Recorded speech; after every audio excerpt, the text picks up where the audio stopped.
The 2024 NBA season is 2 months away, and because of that I have high expectations that we are due for another great season. And in this video I want to go over some guys and think we're going to make a big leap this year. So if you're new here, subscribe and enjoy the video. The first guy I want to talk about is definitely Tyrese Maxey. You see, Harden is wanting out and probably be dealt with before the end of the summer. So in training camp, Tyrese is definitely going to have a bigger role as a point guard besides Joel Embiid. His stats for last year was 20 points on 48% from the field and 43% from the 3-point line, and averaging 4 assists per game. Expect his points and assists to go up as well. He averaged 25 points on 47, 43, 80 shooting splits, and 5 assists without Harden. So those stats are probably something he's going to achieve this season. Another person that comes to mind is definitely Jordan Poole. We all know he's in Washington now and has the keys to do whatever he wants and show out because the Wizards suck and have been rooting for years.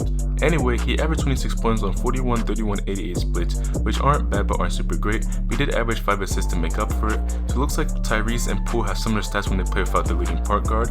Expect them to have the full reins this season.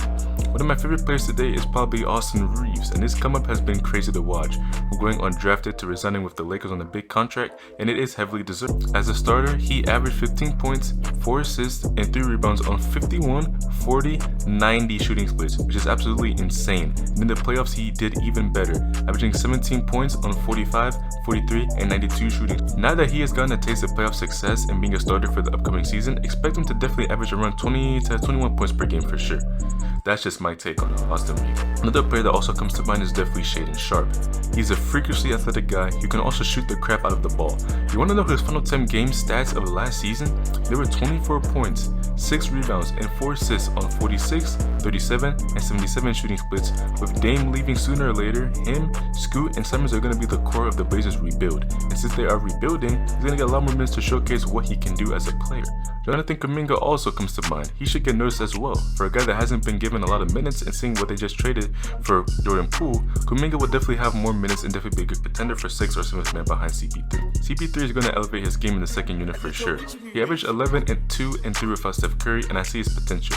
He is ridiculously athletic and a great defender, and has a knack for getting steals as he averaged 1 steal per game without Steph, and he's expanding his offensive game when he has the chance to.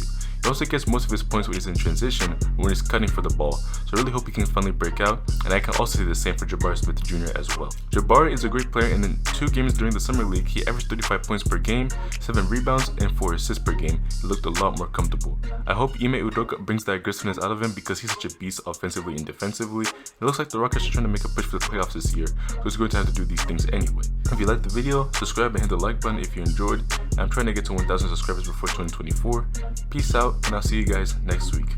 Bye.